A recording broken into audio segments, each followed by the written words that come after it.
Welcome and thank you for joining me today for day 152 of Bible in a Year New International Version.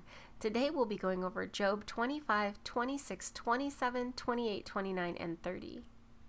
Job 25.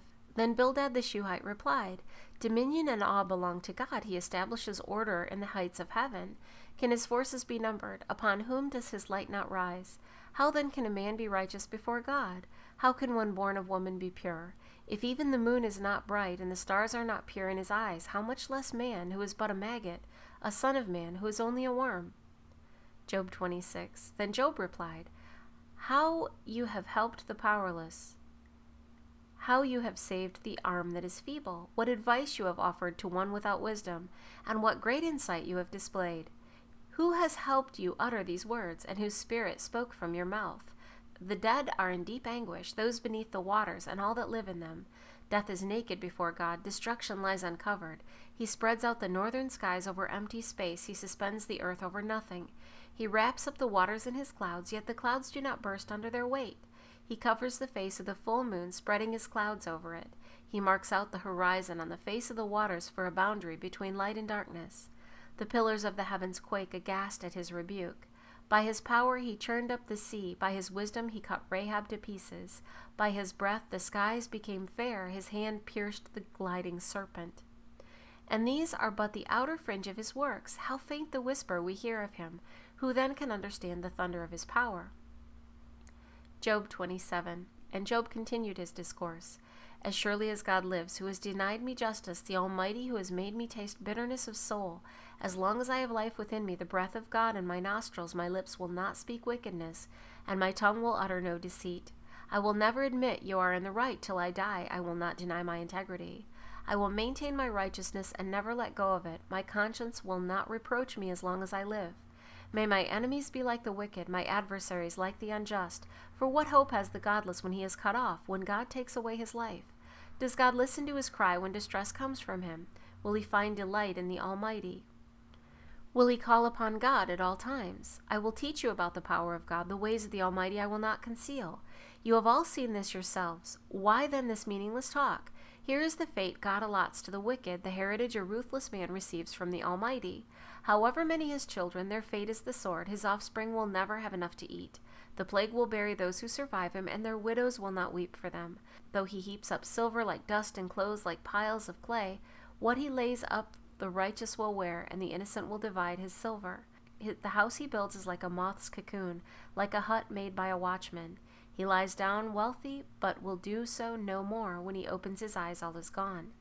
Terrors overtake him like a flood. A tempest snatches him away in the night.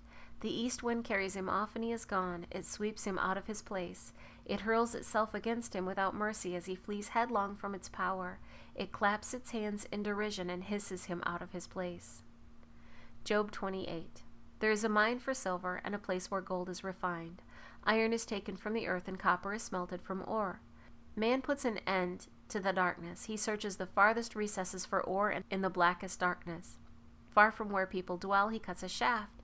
In places forgotten by the foot of man, far from men he dangles and sways. The earth from which food comes is transformed below as by fire. Sapphires come from its rocks, and its dust contain nuggets of gold. No bird of prey knows that hidden path. No falcon's eye has seen it. Proud beasts do not set foot on it, and no lion prowls there.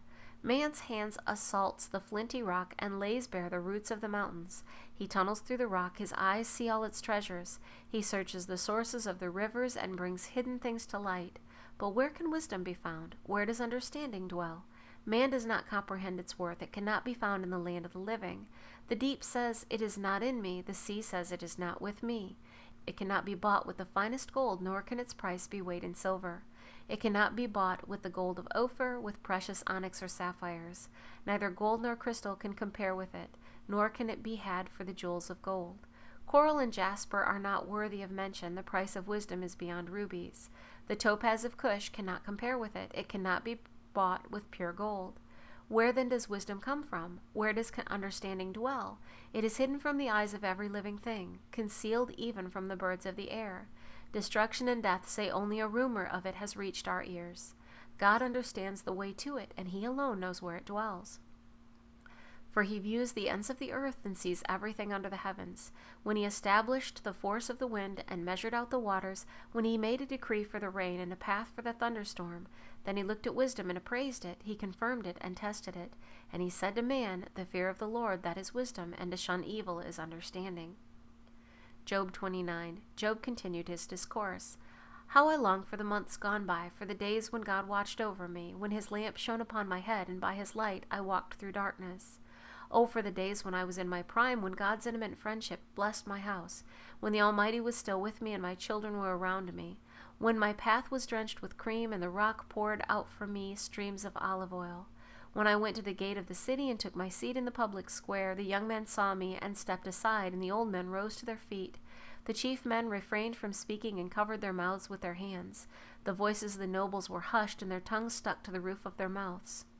Whoever heard me spoke well of me, and those who saw me commended me, because I rescued the poor who cried for help, and the fatherless who had none to assist him. The man who was dying blessed me. I made the widow's heart sing. I put on righteousness as my clothing. Justice was my robe and my turban. I was eyes to the blind and feet to the lame. I was a father to the needy. I took up the case of the stranger. I broke the fangs of the wicked and snatched the victims from their teeth. I thought, I will die in my own house, my days as numerous as the grains of sand. My roots will reach to the water, and the dew will lie all night on my branches. My glory will remain fresh on me, the bow ever new in my hand. Men listened to me expectantly, waiting in silence for my counsel. After I had spoken, they spoke no more. My words fell gently on their ears. They waited for me as for showers, and drank in my words as the spring rain. When I smiled at them, they scarcely believed it. The light of my face was precious to them.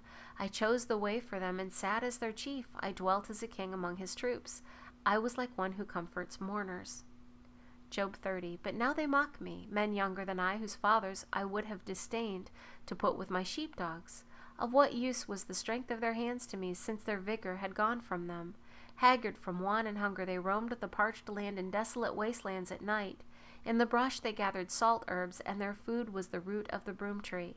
They were banished from their fellow men, shouted at as if they were thieves. They were forced to live in the dry stream beds, among the rocks and in holes in the ground. They brayed among the bushes and huddled in the undergrowth. A base and nameless brood, they were driven out of the land, and now their sons mock me in song. I have become a byword among them. They detest me and keep their distance. They do not hesitate to spit in my face. Now that God has unstrung my bow and afflicted me, they throw off restraint in my presence. On my right the tribe attacks. They lay snares for my feet. They build their siege ramps against me. They break up my road. They succeed in destroying me without anyone's helping them. They advance as through a gaping breach. Amid the ruins they come rolling in. Terrors overwhelm me. My dignity is driven away as by the wind. My safety vanishes like a cloud. And now my life ebbs away. Days of suffering grip me. Night pierces my bones. My gnawing pains never rest.